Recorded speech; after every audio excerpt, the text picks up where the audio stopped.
This week on the Computer Chronicles, everything you need to know to set up a home office. We'll show you the basic software packages you need, such as word processor, spreadsheet, and database. We'll look at an easy solution to keeping track of your books with an accounting program designed for non-accountants. We'll show you a simple solution to squeezing a printer, a fax machine, a copier, and a scanner all into a small spot on your desk. And we'll even give you a low-cost option for conducting video conferences with your colleagues in other offices. Plus a special look at the needs of people in real estate and some guidelines for getting the right computer furniture. All this plus Soho sources online, this week's computer news, my pick of the week, coming up next on the Computer Chronicles.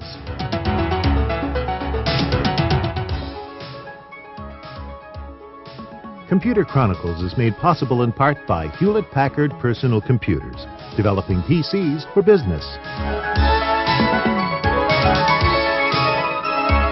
Additional funding from the Software Publishers Association, providers of educational materials to help manage software. Don't copy that floppy.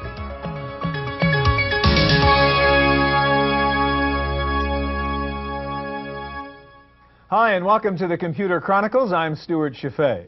Where do you begin in setting up a home office? Sure, you need a PC, a fax machine, a printer, a phone, but you need more than that if you want to really have an efficient small office setup. Tom Abate, you work with the Examiner. You've done a bunch of stories on Soho. This is your special bit. What do most people forget about when they want to set up a home office? One of the most important things is how much time you're going to be spending on the phone.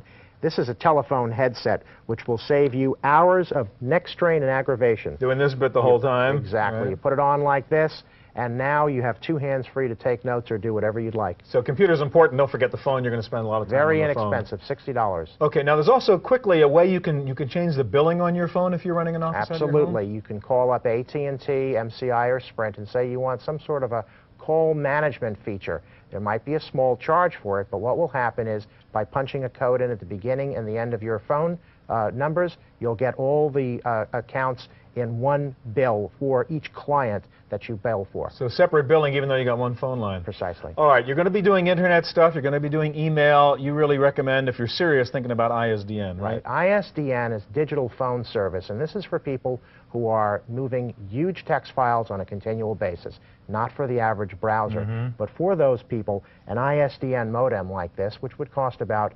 $250, and the setup will provide you with about 4 times the speed of the fastest internet connection. You'll spend about $1,000 in your first year for ISDN, but if speed is important, you want to do it. And you might save money in the long run, right? Absolutely. Okay, now you also recommend thinking today about video conferencing because that's pretty cheap too. It's just starting to be, Stuart. What we have here on the screen is you'll see a picture of me. There you are. Portrayed by the camera on top of the computer. That's our little quick cam on top, which is only about $100, right? $100. Now, the company that makes that, and other companies are starting to do this too, is create software to take those images, send them through an ISDN line, and to another computer over the internet, so you can have a voice and visual conversation with your colleagues. That's great.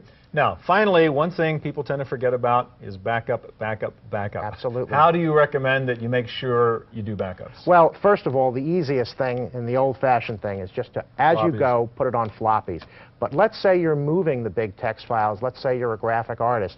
What I'm going to show you is the SiQuest 135, 135 megabytes of storage on a removable media not much larger than this. And what it allows you to do is you open up your SiQuest, then you go to another drive, your C drive on your main computer, you drag a file over here, and it can be as many files as you want, and it backs it up automatically. Just drag and drop backup. Couldn't be easier. And you've got to do it once a week. Or else you're in big trouble if your hard drive crashes, right? Absolutely. A lot of good advice. Thanks a lot, Tom.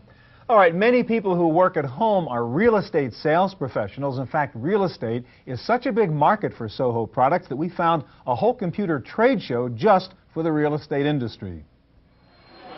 Electronic data is portable. You can view the same text and images anywhere that you can set up a computer and a modem. So for real estate agents, an office can be almost anywhere, and that can be downtown, at home, or in a shopping center. Electronic Realty Associates, or ERA, has a satellite office in the middle of a suburban mall just outside of San Francisco, and it attracts a lot of attention. The technology today, I think, is attractive to people, first of all, so there's an interest there. The location here is critical to us because our office is in fairly close proximity. In our market area, the majority of the buyers in the homes that we deal with are in the same market area as the mall. Karen Knox is an ERA agent who moved her office into her home. In fact, it's in her bedroom where she can work uninterrupted when she wants to, but is never far from her 3 children. The hardest part was when I did get my home office was getting everything that I had at my office, that I had written down on forms and everything that I wanted logged into the computer. Client information, things like that, so that I found that when I was at home, you know, I was getting ready to call a client and I didn't have those numbers. They were at the office in San Bruno, so it was having to coordinate getting everything that I had in San Bruno also within my home office. Karen believes that it's good to keep a traditional office away from home for important face-to-face meetings. Still, the home office idea proved successful for her once she got the family to play along.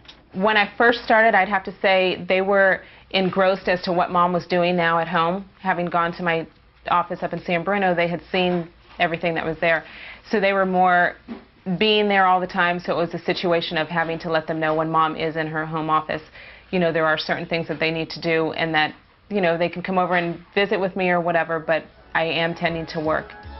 For the Computer Chronicles, I'm Giles Bateman.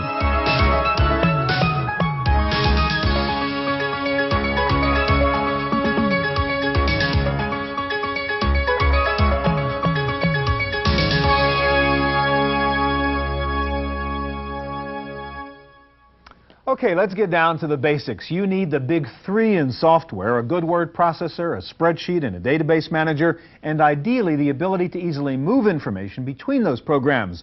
The common solution these days is an integrated business suite, and I guess, Eric, Microsoft Office is the most popular of those right now. Yep. Let's talk about Office Pro or Office 95 Pro, and what comes with this? Well, Office 95 is a fully integrated suite of 32-bit applications, including Microsoft Excel, Word, PowerPoint, Access, and the newest member of Office, Schedule Plus. Okay, so all the basic software you need is really in here. We don't have time to get into all of that stuff. What I really want to ask you about is this thing, which I think is really useful for the Soho person, which is the Small Business Pack, which is an add-on to Office. And I want you to show me the stuff that comes in this. Yes, the Small Business Pack, as you said, is an add-on to Office. And what we've done is we've provided a lot of tools which integrate with Office in providing useful software for the small business person. Like what? Give me an example. Well, for example, we have an online business guide here. This is actually an electronic version of a book called Building a Profitable Business. And it provides everything that an entrepreneur needs to know in starting, managing, and growing a business. So it's a reference work, too. I can look up stuff I need to know to start a business. Exactly. So, like what? So, for example, if I come in here and go into the index, I can actually come down here and get a list of things that need to be done in starting up a new business. For example, what registration forms I need to file with the local tax authority, what permits or licenses I need, etc. If I'm new to doing business and, for example, I don't know much about accounting, I can get a brief introduction to accounting here, what it means to do a cash or accrual basis accounting, or what it means to have a fiscal or calendar year. So I've kind of got this little small business consultant sitting inside here with this, huh? Definitely. Now, another area that we really focused on in the Small Business Pack was in the area of business planning and financial planning. We discovered that most of the small businesses that fail every year in the United States do so because of inadequate planning and inadequate financing. So what we've done is we've made use of Microsoft Excel in providing a wizard which steps someone through all of the necessary things needed to create a sound financial plan for a small business. So I could actually build a business plan using what's in here? Exactly. So for example, here in Excel, I enter in my interest rate projections, my sales forecast, I can do a market forecast, startup costs, etc. Then I get a income statement and a balance sheet generated automatically, a break-even analysis, and lastly, a set of business ratios. Once I have those financial numbers in place, I incorporate those into a business plan template, which we provide in Microsoft Word. And I literally plug those tables and those numbers and charts, etc., directly into my business plan template here.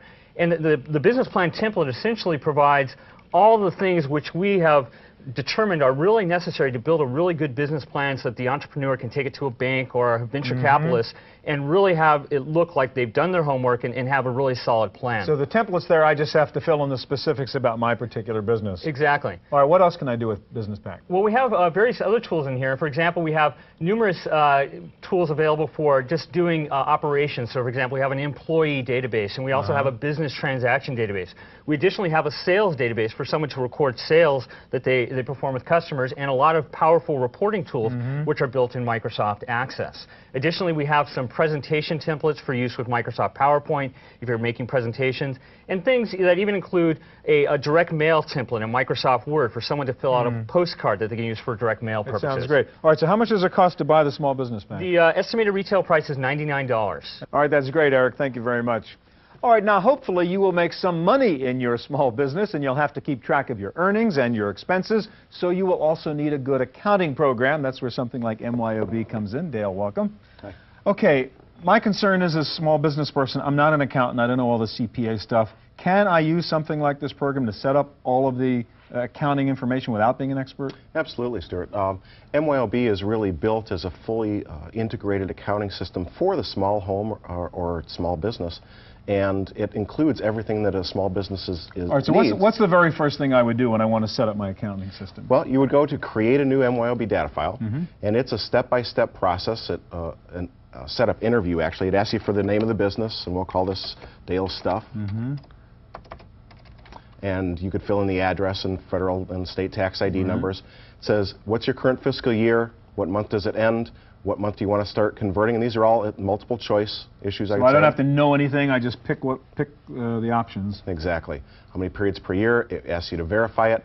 And then it asks you what type of business you're running. Everything from accounting firms and architects to bridal shops. So does and it actually decorators. set up a slightly different template or system based on the kind of business? Exactly. In fact, here you can look at it and say, for a decorator, this is what the sample chart of accounts would be. Say, okay, yeah, let's go ahead and choose that one. It says, what do you want to call it? Yeah, that's great. And it creates All right, data let's pull up a real file now, a real business which you've set up before, so we have some real data so we can see how it works. We can open an existing data file. Okay, This so is we'll look actually at from a widgets, manufacturing company. All right, so now what are the different looks I have here? You can look at your general ledger, checkbook, sales. We've broken the business up into the functional areas. For instance, here in the chart of accounts, we've got a chart of accounts set up, and you can look at your assets, your different liabilities, your equity accounts, income accounts, cost of sales. And this is, again, set up from the original or brought in from another program, and it's fully customizable So by the all I user. really have to plug in are the numbers. Exactly. Everything else is there. Exactly. All right, now you've got this thing called cue cards, which really helps explain a lot of stuff I may not know also. So how do I use that? Yeah, it's actually part of the help system, and it's an extension of the help system that allows you to step-by-step go through some of the more infrequent things that you would do, like returning items into inventory or dealing with customer bad checks and things like that. So you could go to the checkbook area of cue cards, and you have tracking bounce customer checks, or voiding check numbers, or working with recurring checks that for utility bills that you have to cut every month. So once again, more than just accounting, just a lot of routine small business advice sitting Exactly. in there. Exactly. All right, get rid of the cue cards a second, because I want to ask you next about that MYOB analyst stuff on the right. Can it on its own perform this financial analysis for me? Yeah, most businesses are virtually the same. You buy things, you sell things, you collect money, you pay bills. And as you're doing that, as you're filling out the blanks in an invoice or writing a check, all that information is being captured in the background by MYOB, and the MYOB analyst is the area where you can kind of get your arms around all the important stuff. So if I want to look at my profit and loss statement, it just generates it for me. Exactly. It's all live. It's based on your last check, your last invoice, last transaction that you entered. So it's all live. You can analyze your jobs, and depending upon what area of the program you're in will determine what the analyst has to offer for you. And can I get a graphical picture of these things too? Absolutely. Let's go back to the balance sheet. We'll analyze the balance sheet, and we can have a graphical representation of my assets or my liabilities, how that breaks down in percentages at this particular point in time. Okay, we're seeing it on a Mac. It runs on Windows also. Yeah, in fact, the Macintosh runs on the older Macs, the 68000, or the new Power Macs, and the Windows version runs under Windows 3.x as well as under Windows 95. And what's the package cost me? If you don't need payroll, you can pick it up for about $79. Wow. If you need payroll, then it's about $139. Great. Dale, thank you very much. My pleasure. All right, now usually the best way to learn how to do something is to look at what others have done. And that's true also when it comes to equipping your home office. So we visited a few telecommuters to see what their home office setup is like. Mary Yeager commutes to work in both directions, to her office at the North Bay Council in Novato, California, and to her home office about 15 minutes away. She began working at home to reduce her time on the road and soon found that she was getting more work done in the same amount of time at home. I work at home to get away from the phones. I need blocks of time to do the creative work, to do the work that takes a little more thoughtful, uninterrupted time. So I literally come here to hide. Mary has only the basics at her home office: a telephone, a Mac, a printer, and a modem. But with those, she can access files on her office computer, handle all of her business calls, and still have time for her family. What it does is it extends the amount of time that you're able to work. For me, it's made it possible for me to have a life as well and fit my work life into my personal life. I might have a thought at 9 o'clock and think, I've got to add that to that report. And I can literally do it by connecting to the office. A few miles away, Ann Bubnick found different reasons to set up her home office, which is bursting with computer hardware, software, and 7 telephone lines. Ann is a computer consultant, and she reviews children's software. Her formula for a successful home office is based on experience. Paper management is a big problem for everybody. Some people, they need to be able to track their progress. They need help designing their financial accounting or their invoicing or their prospect tracking, those type of things. And I'm able to do that for them. The key to successful home operation is efficiency and using technology to make yourself efficient. For the Computer Chronicles, I'm Giles Bateman.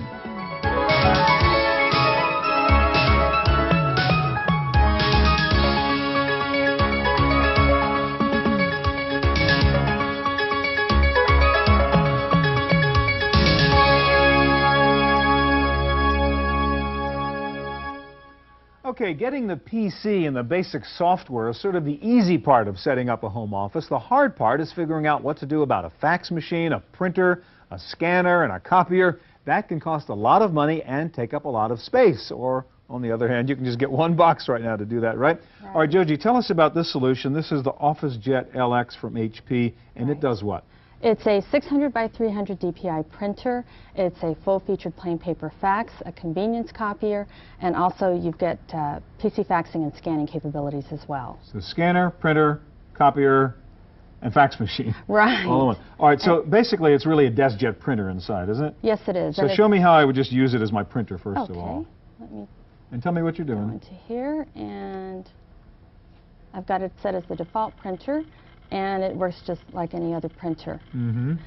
So big deal, it's a printer, it's a DeskJet printer. And this particular product, though, is designed for the SOHO users, people like telecommuters, moonlighters, corporate after-hours workers, those folks that take their work home, use it on the weekends. They want professional-looking output at a very affordable price. So to have 4 functions in one product is a great value to them. Well, certainly from a space point of view. I mean, if you're working at home, you don't have a lot of space. Okay, well, wow, it prints. Okay. Exactly. All right, now tell me about the scanner part. I can also use this as a scanner. How does that work? Right, you can scan in simple text and graphics like signatures, and you can add them to faxes and send them directly from the PC. So the OfficeJet LX offers you that capability. Okay, now if I wanted a fax, how do I use it as a fax machine? Same idea? Right, we can just take this same fax, place it in the auto document feeder, and then just dial the number.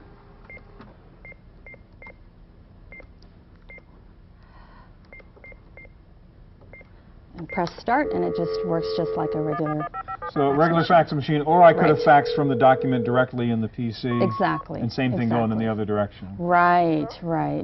Okay, let me ask you about the scanning part of it now. How do I use it as a scanner? What you can do is you can scan simple text, simple graphics. Just stick the sheet right in here? Right, you can put in your signature there, and then you can save it as a TIFF file, and then go to the printer. Okay, so show me how you would do that then. So if I scanned in my signature, say, can I stop this guy? Yeah. Okay.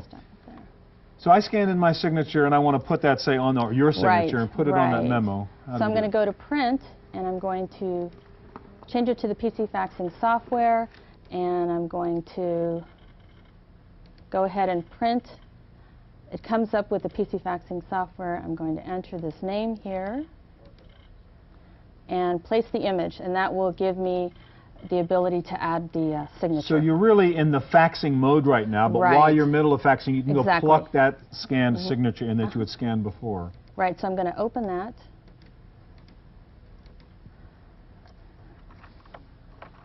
Okay, so you're calling up the file, which is your signature right now? Yes, I sure am. Oh, there it is. Okay. Right. So you just sort of cut it and paste it into your document. So we can paste it. And we're busy already. We're getting faxes here. All right, it's a busy office you're running here, Joji. Okay, it does all these things. What does it cost me to buy this box? It's in the $500 to $600 That's range. not bad. All right, thank you very much. Okay. Okay, well, as always, the Internet is a great source of information for someone trying to make tough decisions on buying technology products. The Soho field is no exception. Giles Bateman shows us several very helpful websites for the small business entrepreneur.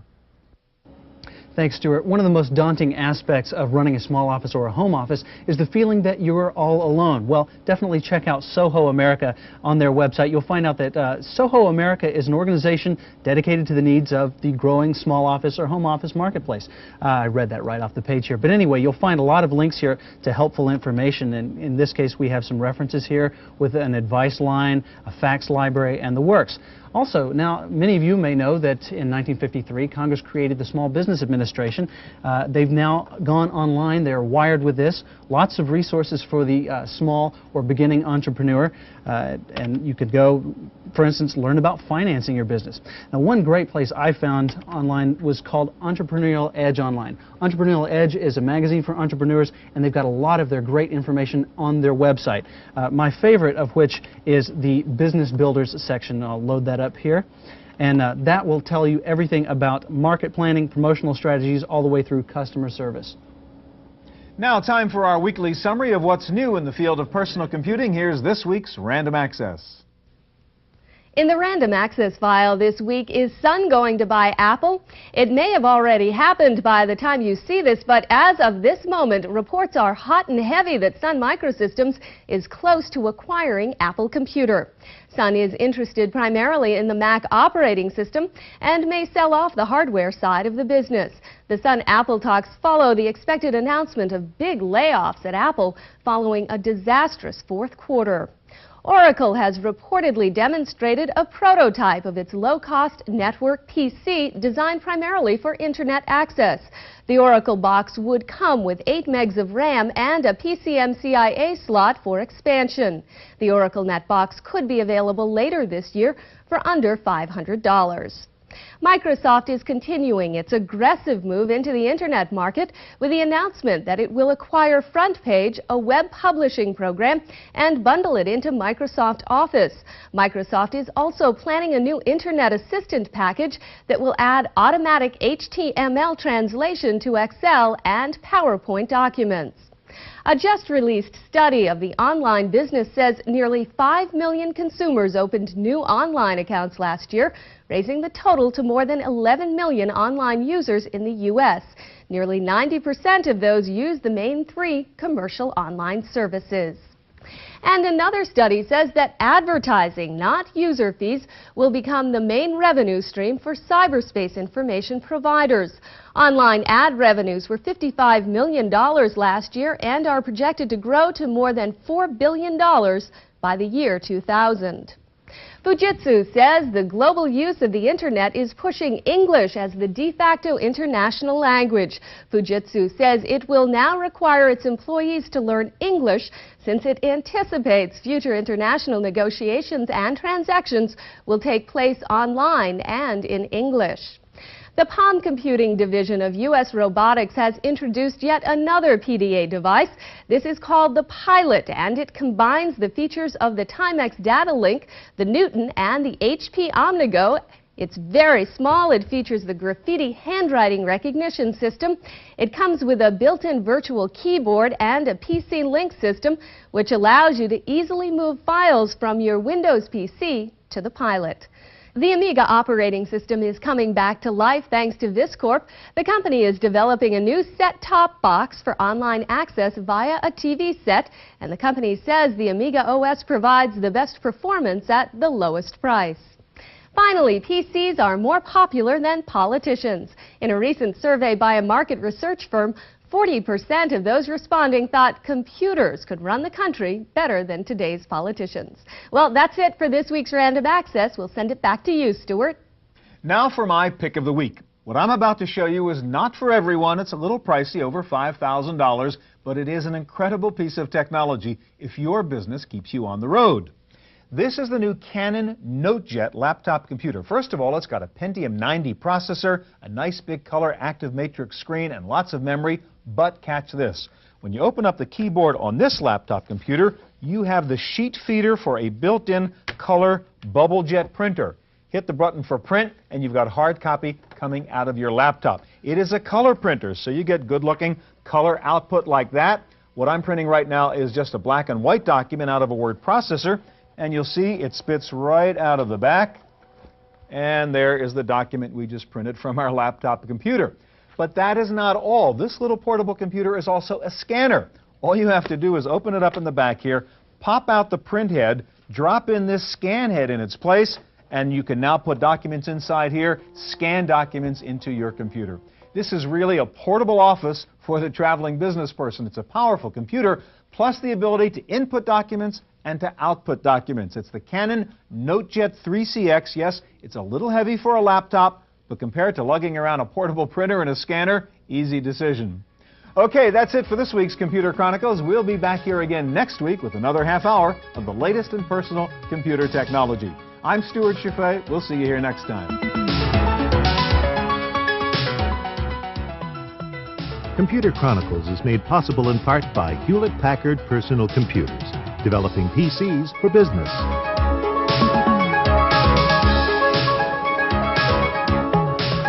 Additional funding from the Software Publishers Association, providers of educational materials to help manage software. Don't copy that floppy. Videotape copies of all Computer Chronicle shows are available for $32.50. Please order by show number and topic. And for more detailed information about the series, guests, and products featured, you can also order a subscription to the Chaffee Letter. In each issue, Stuart provides his unique insights and thoughts about the fast-changing world of personal technology.